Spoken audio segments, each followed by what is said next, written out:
ناظرین، ہم میں سے ہر ایک کو بچپن سے یہ بات بتائی اور سکھائی جاتی ہے کہ فضول خرچی بری چیز ہے، اور یہ بات بالکل درست اور اہم ہے، کیونکہ پیسہ بہت محنت سے کمایا جاتا ہے، لہٰذا اسے فضول میں خرچ نہیں کرنا چاہیے۔ اور بالکل اسی طرح اس دنیا میں جو ہم اپنا پیسہ، اپنا مال خرچ کرتے ہیں، قیامت کے دن ہمیں اس کا حساب بھی دینا ہوگا۔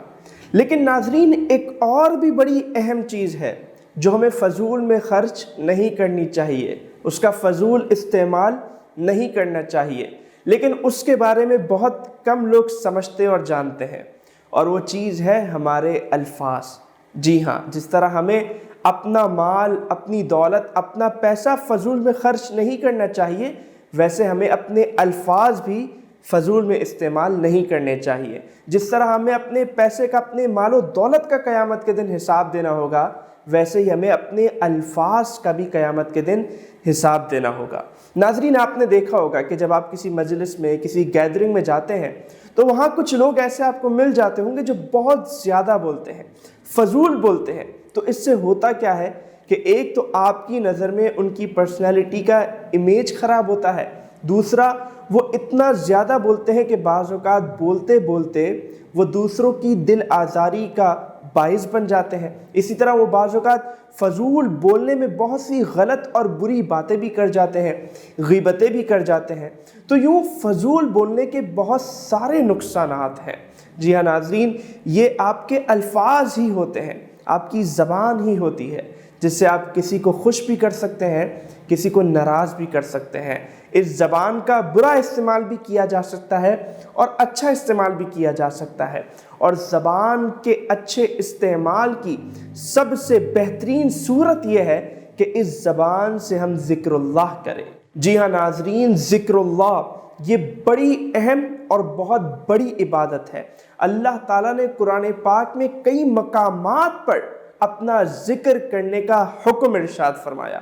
اللہ تعالیٰ فرماتا ہے، یا ایھا الذین آمنو، اے ایمان والو، اذکروا اللہ ذکرا کثیرا، کہ اللہ کا خوب ذکر کرو۔ اسی طرح ایک اور مقام پر اللہ تعالیٰ نے ارشاد فرمایا، وَسَبِّحُوهُ بُکْرَةً وَأَصِیلًا، کہ صبح و شام اللہ کا ذکر کیا کرو۔ اسی طرح ایک اور جگہ اللہ تعالیٰ نے فرمایا، فَإِذَا قَضَيْتُمُ الصَّلَاةَ فَاذْكُرُوا اللَّهَ، کہ جب تم نماز مکمل کر لو تو اللہ کا ذکر کرو۔ اب آپ غور کیجئے کہ نماز خود کتنی بڑی عبادت ہے، فرض عبادت ہے، اور خود پوری یہ نماز اللہ کے ذکر کا مجموعہ ہے، لیکن اللہ تعالیٰ فرما رہا ہے کہ جب تم نماز مکمل کر لو تو ذکر اللہ کرو۔ اور اسی طرح جمعے کے بارے میں بھی اللہ تعالیٰ نے ارشاد فرمایا کہ جب تم جمعے کی نماز کی ادائیگی کر لو تو اس کے بعد اللہ کا ذکر کرو۔ اور پھر اللہ تعالیٰ نے ایک اور مقام پر ارشاد فرمایا، فَإِذَا قَضَيْتُم مَّنَاسِكَكُمْ فَاذْكُرُوا اللَّهَ، کہ جب تم حج کے مناسک مکمل کر لو تب اللہ کا ذکر کرو۔ اب آپ غور کیجئے یہ کتنی بڑی بڑی عبادات ہیں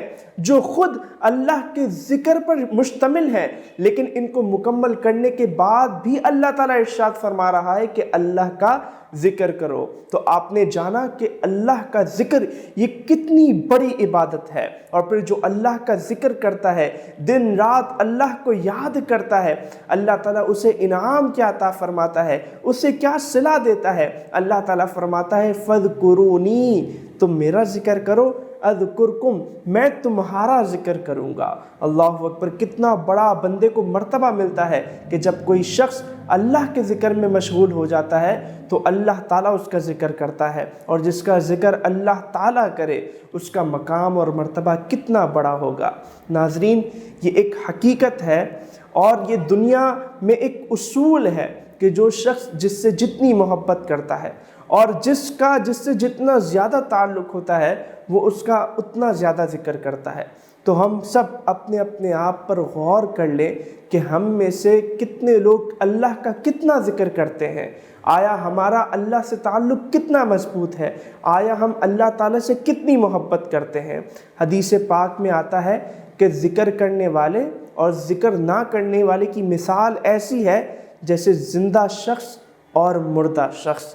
تو ناظرین، ہمیں چاہیے کہ ہمارا جو اللہ تعالیٰ سے ایک تعلق ہے ہم اسے مضبوط کریں، اللہ تعالیٰ سے جو ہماری محبت کا ایک تعلق ہے اس محبت میں ہم اضافہ کریں اور اللہ کا ذکر کریں۔